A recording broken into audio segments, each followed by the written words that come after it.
সকলকে স্বাগত। আশা করি তোমরা সবাই মহাদেবের কৃপায় সুস্থ আছো, ভালো আছো।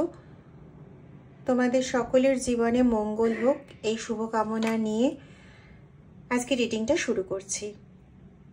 আজকে রিডিংয়ের বিষয়বস্তু হচ্ছে সেই সব ব্যক্তিরা যারা ঝামেলা লাগাতে ওস্তাদ না, এরা ঠিক কিন্তু শত্রু নয়। শত্রু সেই ব্যক্তিরা যারা প্রত্যক্ষ বা পরোক্ষভাবে তোমার ডিরেক্ট ক্ষতির জন্য দায়ী। কিন্তু এই ব্যক্তিরা হচ্ছে ওই মাঠের বাইরে বসে থাকা ওই লোকগুলোর মতন যারা মাঠের দুপক্ষের লড়াই দেখছে এবং প্রয়োজন অনুযায়ী পক্ষ বদল করছে। তো এই জাতীয় লোকেরা, এই জাতীয় তৃতীয় ব্যক্তিরা তোমার সম্পর্কে এবং তোমার শত্রুর সম্পর্কে কি ধরনের ভাবনা পোষণ করছে সেই নিয়ে আজকের ভিডিও। তো চলো দেখে নেওয়া যাক কি আসছে। প্রথমেই বলে রাখি, রিডিংটা টাইমলেস, রিডিংটা সমস্ত ধরনের মানুষের জন্য এবং যতটা তোমাদের সঙ্গে ম্যাচ করবে ততটাই নেবে, বাকিটা অন্যদের জন্য ছেড়ে দেবে।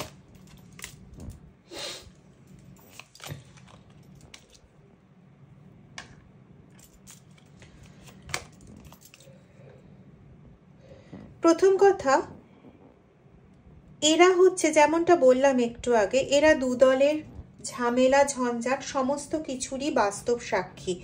এরা যেমন একদিকে লক্ষ্য করে চলেছে যে তুমি কিভাবে সমস্ত আঘাতকে প্রতিহত করার জন্য নিজেকে মেন্টালি শক্ত করে রেখেছো, অন্যদিকে এরা তাদেরও সাক্ষী যারা কন্টিনিউ বিভিন্ন রকম ক্রিয়াদির দ্বারা তোমাদের জীবনে অশান্তি সৃষ্টি করে চলেছে। অর্থাৎ প্রকৃতভাবে বলতে গেলে তুমি এবং তোমার শত্রু, এদের দুজনেরই ওপর কন্টিনিউয়াস একটা ওয়াচ টাওয়ার। তো কিছু ক্ষেত্রে এরা অবশ্যই তোমার যথেষ্ট মানে তোমার হয়ে যথেষ্ট শুভ কথা বলছে। আবার কিছু ব্যক্তি রিফ্লেকশনটা দেখতে পাচ্ছে, মানে কিছু ব্যক্তি আছে যারা এটা বুঝতে পারছে যে তুমি এখনো সমস্যার মধ্যে দাঁড়িয়ে থেকেও প্রবলভাবে নিজেকে শক্ত হয়ে লড়াই করে যাওয়ার চেষ্টা করছো, পরিস্থিতির থেকে সরে গিয়ে, মানে এমন নয় যে পালিয়ে গিয়ে, আমি এরকম কোনো মিনিং করতে চাইছি না, পালিয়ে গিয়ে নয়, পরিস্থিতি যেখানে সমস্যার পরিস্থিতি, সেই সমস্যাকে আঁকড়ে ধরে না থেকে সমস্যার সমাধানকে আঁকড়ে ধরে তুমি কন্টিনিউ বাঁচতে চাইছো। এরকমভাবে নিজেকে সংঘর্ষের মধ্যে রেখেছো এবং রয়েছো এখনো অবধি। আর আরেক দল লোক এই সাক্ষীতে রয়েছে, এই সাক্ষ্যটা বহন করছে যে যারা এতদিন তোমার ক্ষতি করে এসছে, অর্থাৎ তোমার শত্রুরা, তারা কিন্তু এখন তাদের রিফ্লেক্ট ব্যাকটা পাচ্ছে। মিন্স কেউ কেউ অলরেডি ব্যাকফায়ার পেতে শুরু করেছে, কেউ কেউ তাদের কর্মা রিটার্ন পাওয়া শুরু করে দিয়েছে। এটা কিন্তু তারা দেখে বুঝতে পারছে এবং তারা এটা বলার চেষ্টা করছে বারবার যে যতই চেষ্টা করো না কেন নিজেকে বিপদের সামনে থেকে বাঁচানোর, তোমরা যে অন্যায় কাজ করেছিলে, তোমরা বাচ্চাটির ওপর বা তোমরা বাচ্চাটার ওপর যে এরকম ধরনের কথাবার্তা এনারা বলেন, বাচ্চাটির ওপর, বাছার ওপর, এটা মানে ওখানে লোকাল ল্যাঙ্গুয়েজের টার্ম, তোমরা বলতে পারবে তোমাদের পাড়াতে এরকম ধরনের কথাবার্তা কেউ বলেন কিনা। বাছার ওপর বা বাচ্চার ওপর এমন ক্ষতি করার চেষ্টা করেছো, ভগবান কি সয়? ভগবান তো সন না। এখন তুমি যতই চেষ্টা করো নিজেকে প্রোটেকশন দেওয়ার, যে অপরাধ তুমি করেছিলে বা যে অপরাধ ও করেছে, সেই অপরাধের থেকে ওরা ছাড়ার নাই। এবং সব সময় তুমি অন্যদের জন্য বিপদের কবর খুঁড়েছো, এখন তুমি নিজেই সমস্ত ঝামেলার মধ্যে পড়েছো। এরা পরিষ্কারভাবে দেখতে পাচ্ছে যে তোমার শত্রুরা তোমার উপর ঠিক যেভাবে আক্রমণ করার চেষ্টা করেছিল বিভিন্ন দিক থেকে, ফিজিক্যালি, মেন্টালি, রিলেশনশিপ ওয়াইজ, তোমার মানিটারি দিক ওয়াইজ, যেরকমভাবে অ্যাটাক করার চেষ্টা করেছিল, ওরা আজকে সব মিলিয়ে সব দিক থেকে অ্যাটাকড হচ্ছে এবং অল্প অল্প করে অ্যাটাকড হচ্ছে। এমন নয় যে যতটা তীব্রতায় তোমার উপর অ্যাটাক করেছিল ততটা তীব্রতায় কিন্তু অ্যাটাক ওদের উপর এখনো হয়নি, কিন্তু যেটুকু অ্যাটাক হয়েছে সেটুকুতেই এনারা বুঝতে পারছেন এবং ওনারা নিজেদের মধ্যে আলোচনা করছেন, দেখেছিস ভগবান কিন্তু ঠিক ফল প্রদান করে, যেরকম করেছিল এখন ঠিক সেরকম ফল ফেরত পাচ্ছে। এরকম ধরনের কথাবার্তা যথেষ্ট পরিমাণে হচ্ছে এবং তারা এটাও দেখছে যে তোমার শত্রু যে কোনোভাবে হোক নিজেকে প্রতিরক্ষা করার চেষ্টা করছে, তোমার শত্রু যে কোনোভাবে হোক এরকম মানে ঝঞ্ঝাটময় পরিস্থিতি থেকে বাঁচার চেষ্টা করছে। নাইট অফ কাপসের এনার্জি এসছে, তো প্রচুর বাঁচার চেষ্টা করছে। দুটো নাইটের এনার্জি এসছে। এখানে বেশ বড় সড়ই কিছু ঘটেছে ওদের মধ্যে, মানে ওদের জীবনে, যেটা ওরা নিজেরাও বুঝতে পারছে যে ওরা যা কর্ম করেছে সেই কর্মের রিটার্ন হিসেবেই ওরা এগুলো পাচ্ছে। হ্যাঁ, ওরা ওদের কর্মাই ব্যাক পাচ্ছে, এটা বুঝতে পেরে ওরা আরো সচেতন হয়ে এখন প্রচন্ডভাবে নিজেদেরকে মানে কি বলবো, প্রচন্ডভাবে নিজেদেরকে নিয়ে ছোটাছুটি শুরু করে দিয়েছে যে কিভাবে এই পরিস্থিতি থেকে মুক্ত হওয়া যায় বা কিভাবে এই বিপদ থেকে আটকানো যায়। দুটো নাইটের এনার্জি এসছে, মানে ওরা প্রচন্ড ব্যস্ত হয়ে পড়েছে নিজেদের এই সমস্ত সমস্যা থেকে মুক্ত করার জন্য। কিন্তু কর্মা তো কর্মাই হয়, তাই না? তো যতই চেষ্টা করুক না কেন, যত বেশি আটকানোর চেষ্টা করবে, ওই যে চোরাবালি জানি তো আমরা, চোরাবালিতে কি হয়, চোরাবালিতে যত বেশি নড়াচড়া করবে তত আরো বালির মধ্যে আটকে যায়। তো এখানে যত বেশি ওরা ওদের কর্মা থেকে পালানোর চেষ্টা করবে, কর্মা ওদের তত বেশি আটকে বাঁধে, কর্মা তাদের তত বেশি ঝামেলার মধ্যে ফেলে। ঠিক আছে, তো যত ওরা ওটা চেষ্টা করছে ওরা তত বেশি বোনাস পাওয়ারটা পাচ্ছে ওদের নিজেদের কাজের ফিডব্যাক হিসেবে। এবং এখনো পর্যন্ত কিন্তু ওরা থামেনি, ওরা এখনো পর্যন্ত নিজেকে প্রোটেক্ট করার জন্য আবার সেই তান্ত্রিকের পেছনে দৌড়চ্ছে। কিন্তু মজার কথা হলো যে এরা নিজেই তান্ত্রিকের পেছনে দৌড়চ্ছে, আর যখন পাড়ার লোকেরা বা কারো কারো ক্ষেত্রে এটা রয়েছে অফিসের সেই সমস্ত কলিগস যারা প্রত্যক্ষে কোনো দিন তোমার সাপোর্ট নিতে পারেনি, কিন্তু ওরা চুপচাপ এতদিন সবকিছু দেখছিল, এখন সেই ব্যক্তিদের কাছে সেই ব্যক্তিরা ওদেরকে জিজ্ঞেস করে কেন হঠাৎ কি হলো, কি সমস্যা হয়েছে, মানে কাটা ঘায়ে নুনের দেওয়ার মতন, কারণ সেদিন তোমার পাশে ওরা দাঁড়াতে পারেনি, চেয়েও দাঁড়াতে পারেনি। এরকমও বেশ কিছু এনার্জি আমি পাচ্ছি।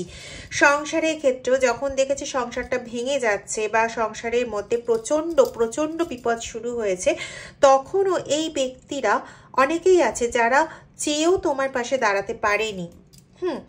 তো সেই ব্যক্তিরা এখন ওদেরকে ডিরেক্ট যখন প্রশ্ন করছে যে কি হয়েছে, তোমরা এত বেশি ইয়েতে কেন রয়েছো, তখন এরা আবার উল্টে, এই তোমার শত্রুরা উল্টে তোমারই বদনাম করছে যে তুমি তান্ত্রিকের কাছে গিয়ে বা কোনো রকম স্পেল ওয়ার্ক করে তুমি ওদের জীবনটাকে ব্যতিব্যস্ত করে দিচ্ছ। কি ভালো না এরা?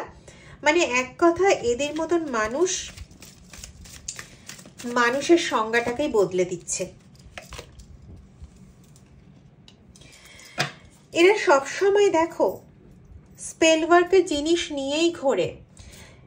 এমন নয় যে এদের টার্গেট শুধুমাত্র তুমি, এটা কিন্তু নয়। এদের টার্গেট সেই সমস্ত ব্যক্তিরা যাদের কাছ থেকে এ কোনো রকম জাগতিক যে কোনো কিছু পেতে পারবে। সেটা হতে পারে তাদের পজিটিভ এনার্জি, হতে পারে মানি, হতে পারে কোনো থার্ড পার্সন, কোনো রিলেশনশিপের ক্ষেত্রে কোনো থার্ড পার্সন যা এক্সট্রা ম্যারিটাল অ্যাফেয়ারে যুক্ত হতে চায়, এরকম ব্যক্তিরাও কিন্তু এখানে রয়েছে, এনার্জি এদেরও পাওয়া যাচ্ছে। এরা কন্টিনিউয়াস চায় কি না তোমাদের রিলেশনশিপটা নষ্ট হয়ে যাক, শুধু তোমাদের না, আরও বেশ কিছু পার্সনের ওদের লক্ষ্য হচ্ছে কোনো পার্সনকে মেন্টালি টোটালি সব জায়গার থেকে ডিটাচ করে ওর যে পার্টিকুলার এনার্জিটা এই শত্রুর প্রয়োজন সেটা যাতে গ্র্যাব করতে পারে। ঠিক আছে, তোমরা এই সময় 6-6 দেখবে যেটা তোমাদের কাছে সাইন যে এই রিডিংটা তোমাদের জন্য। ওকে,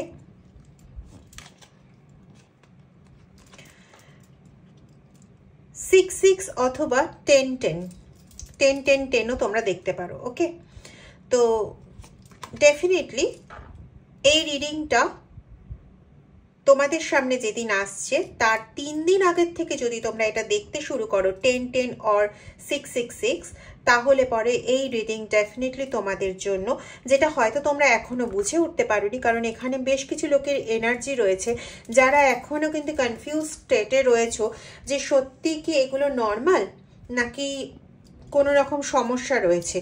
এই রকম স্টেটে যারা রয়েছো তো তাদের জন্য সূত্র হচ্ছে এটা যে এই রিডিংটা তোমাদের সামনে যেদিনকে আসছে তার আগের 3 দিন থেকে তোমরা হয় 10-10, দেখো 3 দিন বলেছিলাম, 3 দিন থেকে হয় তোমরা 10-10 দেখতে শুরু করবে অর তোমরা 6-6 দেখতে শুরু করবে, আর 6 and 10 এর কম্বিনেশনও তোমাদের সামনে আসতে পারে। তো ডেফিনেটলি রিডিং ইজ ইয়ার্স। ওকে, তো এখানে তোমাদের যেটা করার প্রয়োজন, তোমরা কিন্তু কখনো দুটো সতর্কবার্তা তোমাদের জন্য রয়েছে। এক হচ্ছে তোমরা এখানে তোমাদের যে শত্রু, সেই শত্রুর সমস্ত কিছু নিপাত যাক বা সেই শত্রুর কবে শেষ হবে সমস্ত কিছু, এরকম ধরনের কোনো কমেন্টস তোমরা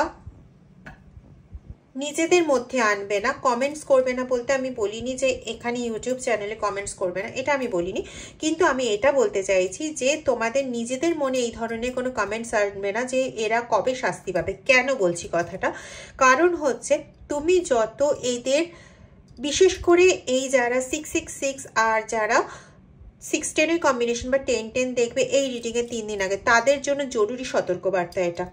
তোমরা যদি এরকম ধরনের ভাবনা চিন্তাগুলো মনের মধ্যে রাখো, অনেকেই এটা রাখো না, বেশ কিছুদিন আগে পর্যন্ত রাখতে, কনফার্মেশন, প্লিজ এটাকে কিন্তু যথেষ্ট কেয়ারফুলি নিও, বিকজ কনফার্মেশনও ছিল।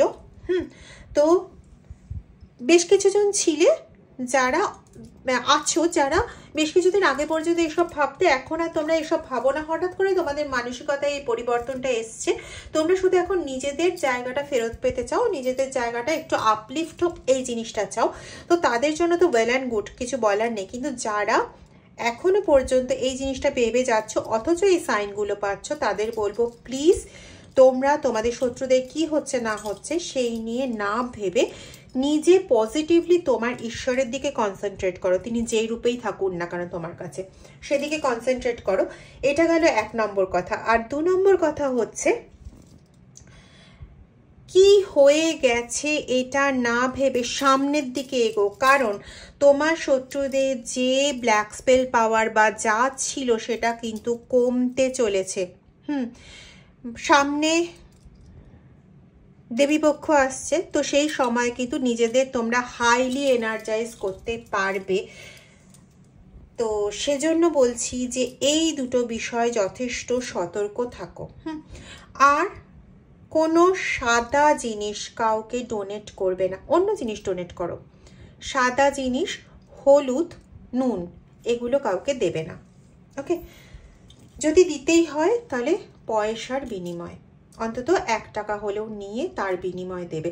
আর কাউকে 1 টাকা দেবে না, 1 রুপি, 1 টাকা কাউকে দেবে না। 2 টাকা দাও, 4 টাকা দাও, ঠিক আছে, কিন্তু 1 টাকা কাউকে দেবে না। ওকে, তো প্লিজ এগুলো মানার চেষ্টা করো। আর খুব খুব করে নিজেকে পজিটিভ জিনিসগুলো নিজের মধ্যে ইমবাইব করার চেষ্টা করো, কারণ ওদের স্পেল পাওয়ার কিন্তু শেষের পথে, আর ওদের যে স্পেল পাওয়ার সেটা ওদের ওপরই কিন্তু এখন পুরো ঘুরে যাচ্ছে।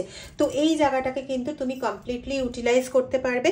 শুধু নিজেকে পজিটিভ রাখো। আর নিজেকে পজিটিভ রাখার কথা এই জন্য আরও বেশি বলছি, কারণ ওদেরই স্পেল কিন্তু ওদের দিকে ঘুরছে। তো সেই জায়গাটা যদি তুমি ইউটিলাইজ করতে পারো তাহলে তোমার নেগেটিভিটির কিন্তু পরিবর্তন ঘটতে বাধ্য, কারণ এই সময় ওদের করা নেগেটিভিটি তোমার উপর হালকা হবে এবং তুমি যত বেশি পজিটিভ হবে, যারা যারা অলরেডি কোনো না কোনো রকম রেমেডির মধ্যে রয়েছে, যে কোনো রকম রেমেডির মধ্যে রয়েছে, তাদের তো আরও বেশি পাওয়ারফুল হবে জায়গাটা। তো তোমরা প্লিজ নিজেকে আরও বেশি পজিটিভ করার চেষ্টা করো, তাহলে কিন্তু পুরোপুরি মুক্ত হওয়ার অনেকটা চান্স আছে। মানে বলতে পারি 60 না 70 to 85% চান্স আছে নিজেদের নেগেটিভিটি থেকে ফুল মুক্ত করার। তো খুব করে পজিটিভ হওয়ার চেষ্টা করো। কারোর সম্পর্কে নেগেটিভ কিছু ভাবতে হবে না। যাদের যা কর্মফল পাওয়া তারা কিন্তু সেটা অলরেডি পেতে শুরু করেছে এবং তারা আরও পাবেও। আমি খুব ভালো মতন জানি এটা এতটাও ইজি নয়, কিন্তু তোমার নিজের আপলিফমেন্টের জন্য এখন এটা তোমার দরকার। বলতে পারো এটা তোমার সবচেয়ে বড় মেডিসিন। তো প্লিজ এটা করার চেষ্টা করো এবং মহাদেব তোমাদের সঙ্গে সব সময় থাকুন এবং তোমাদের খুব ভালো হোক। ভালো থেকো।